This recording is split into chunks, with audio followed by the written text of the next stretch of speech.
Welcome back, everyone, to the English Books Podcast. We're excited to be here for our second episode, and today we are exploring a really influential book in personal finance, Robert Kiyosaki's Rich Dad, Poor Dad. It first came out way back in 1997, but wow, it's certainly sparked a lot of discussion about money ever since. It really has. And I think what grabs people is Kiyosaki's framework, comparing his two dads. There's his biological father, highly educated but often struggling financially, the poor dad.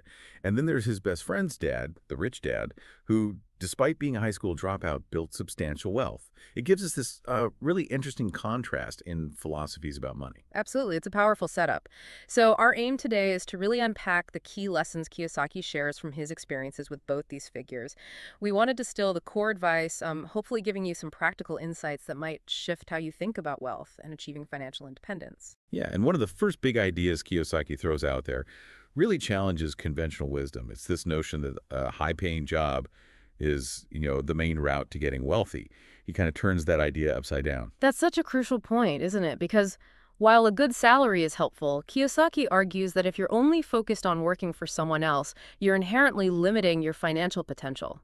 The real path to freedom, according to him, involves understanding and, more importantly, building assets, things that generate income for you.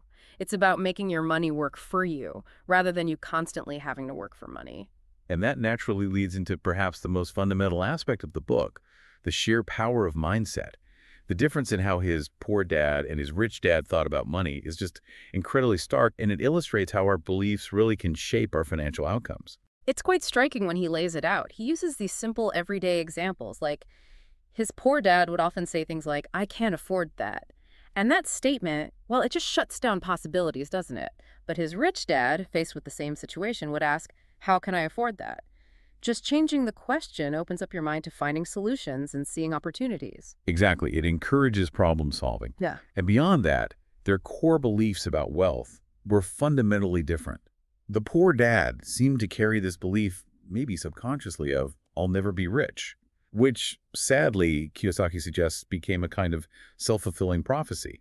It really highlights the impact of negative self-talk. That's right. Whereas the rich dad, even when he faced temporary financial setbacks or was, technically broke, always maintained this identity of being wealthy. He'd say, "I'm a rich man." He drew a distinction, saying being broke is temporary, but being poor, that's more of an eternal state of mind. Kiyosaki also gets into the psychology of money, specifically how fear and greed drive so much of our financial behavior, often without us even noticing. He talks about the fear of not having enough money, and then the greed or desire for more, and how these two emotions can trap people in what he famously termed the rat race. Ah, yes, the rat race. That cycle of working harder, earning more, but then spending more, often on things that don't actually build wealth, so you never really get ahead financially. Precisely. People increase their income, but their expenses and liabilities rise right along with it, sometimes even faster. So they're running faster on the treadmill, but not actually making progress towards financial security. Kiyosaki observes that the wealthy learn to recognize these emotions, fear and greed, and actually manage them. They use them as motivation rather than letting those feelings dictate their actions. Okay, so managing emotions and mindset is key. Now, another absolutely central idea, maybe the most practical takeaway for many, is his clear distinction between assets and liabilities. This sounds simple, but he argues it's widely misunderstood. It really is the bedrock of his financial teachings. His definition is super clear. An asset puts money in your pocket. A liability takes money out of your pocket. And he points out that a major reason people struggle financially is that they acquire things they think are assets, but which are actually liabilities. The classic example he uses is your primary residence, your house. Right. Most people consider their house their biggest asset, but Kiyosaki argues that usually it functions as a liability because it continuously takes money out of your pocket through mortgage payments, property taxes, insurance, repairs, maintenance, all those ongoing costs. It only really becomes an asset if it starts generating income, like if you rent it out. Exactly. So the wealthy, according to Kiyosaki, focus their energy and resources on acquiring true income-generating assets. Things like rental properties that cash flow positively, businesses that can run without their constant presence, stocks, bonds, maybe royalties from intellectual property, things that consistently add to the income side of the ledger. And understanding this requires some basic financial literacy, doesn't it?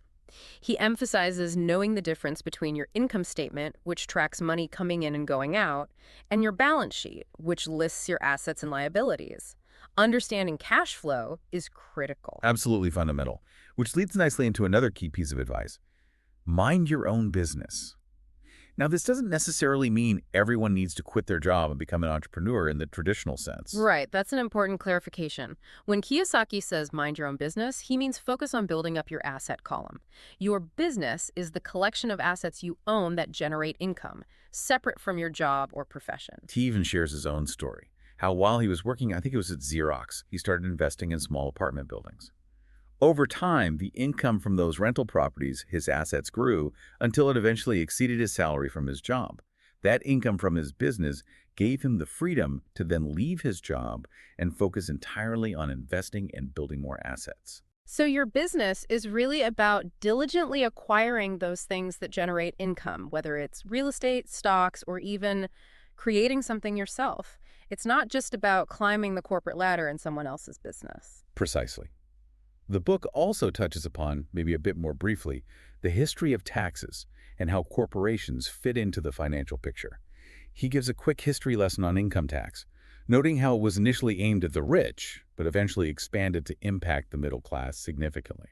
And he highlights how financially savvy individuals often use corporations, these legal structures, as a way to potentially manage their tax burden more effectively. He points out that corporate income tax rates can sometimes be lower than individual income tax rates, making it a tool the wealthy often employ. Moving on from structures to skills, Kiyosaki really champions the idea of developing what he calls financial intelligence. He believes that cultivating this kind of intelligence allows you to see opportunities that other people just don't notice. He gives this rather clever example, I remember, of how someone could potentially acquire and quickly sell a piece of real estate with very little capital up front, just by understanding the market, structuring the deal correctly, and recognizing the opportunity. It's like you can almost invent money through financial creativity and knowledge. That's the idea. He asserts that opportunities are always out there.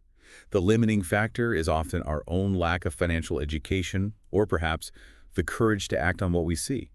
Financial literacy opens your eyes to these possibilities. He also offers some maybe counterintuitive advice about careers. He suggests focusing on working to learn valuable skills rather than just chasing the highest salary right out of the gate. Yeah, that's a really interesting perspective. He tells this anecdote about meeting a writer who was brilliant, critically acclaimed even, but her books weren't selling well and she was struggling financially. Kiyosaki suggested she learn about sales and marketing. And she was offended by the idea, wasn't she? Seeing it as somehow beneath her as a serious writer. Exactly. Yeah. But Kiyosaki's point was that crucial skills like sales and marketing are essential for financial success, no matter your field. Understanding how business works, things like cash flow management, managing systems, managing people, and yes, sales and marketing provides a much broader foundation for long-term wealth than just being highly specialized in one narrow area. Gaining diverse experience is key. So work to learn skills that will help you build assets in the long run, not just earn a paycheck today. Okay, that makes sense. Finally, Kiyosaki tackles the major obstacles that he believes hold people back from achieving financial freedom. Right, he identifies several big ones. Fear, particularly the fear of losing money. Cynicism, that kind of it'll never work attitude. Yeah. Laziness, or maybe lack of motivation. And bad habits, especially poor financial habits. Let's unpack those a little. The fear of losing money is huge for many people when it comes to investing. How does he suggest dealing with that? Well, he acknowledges that everyone feels fear, even the rich. The difference, he argues, is in how they manage it. Instead of letting fear paralyze them, they often see losses not as catastrophic failures, but as learning opportunities. They understand that taking calculated risks is usually part of the process of building wealth, and setbacks provide valuable lessons. And what about cynicism? That tendency to dismiss opportunities or doubt that success is possible. He sees cynicism, whether it's your own internal voice or negativity from others, as incredibly blinding. It prevents you from recognizing genuine opportunities when they appear. Overcoming that skepticism is crucial to actually taking action. Then there's laziness. How does he address that? Sometimes it just feels easier to do nothing. He has an interesting take here. He suggests that maybe a little bit of what some might call greed, but perhaps better framed as a strong desire for a better life, for more choices can actually be a powerful antidote to laziness. That desire can motivate you to overcome inertia. And again, that mindset shift from I can't afford it to how can I afford it actively combats laziness by forcing you to think and seek solutions. And finally, bad habits. This seems linked to the idea of paying yourself first. Absolutely. He stresses the vital importance of developing good financial habits, and the cornerstone habit is paying yourself first. This means prioritizing investing in your assets before you pay your bills or spend on discretionary items. Making that a regular disciplined habit is fundamental for building wealth over the long term. Wow, okay. There are so many actionable ideas packed into this book, even decades after it was written. Definitely. So we really hope this exploration of Robert Kiyosaki's Rich Dad, Poor Dad has given you some valuable perspectives. Perhaps it's sparked some new ways for you to think about your own financial path. Absolutely. Remembering that core difference between assets and liabilities and committing to building your financial literacy, those seem like really key steps you can take towards getting more control over your financial future, just as Kiyosaki outlines. And we encourage you to reflect on the power of your own mindset, the value of continuous learning about money and investing, and importantly, thinking about how to consciously overcome those common roadblocks, fear, cynicism, laziness, bad habits that can so often get in the way of achieving real financial independence. Lastly, he offers some practical advice about taking action, but also keeping a long-term view. What's the takeaway there? Yeah, he definitely warns against doing anything drastic, like quitting your job tomorrow without a safety net of assets. That's just risky. His advice is more about starting now consistently. Start thinking like an investor. Look for opportunities to acquire assets, even small ones, and do it steadily over time. And he reminds us that real financial success isn't just about how much you make. It's about how much you keep and how long that wealth can sustain you and potentially future generations. He has that powerful definition of wealth measured in time. If you stop working today, how long could you live off your existing assets and savings? That number, that duration, is your true measure of wealth. Wow, okay. We've really just scratched the surface here of the ideas in Rich Dad, Poor Dad. But hopefully this exploration has given you some new perspectives on your own finances and what's possible.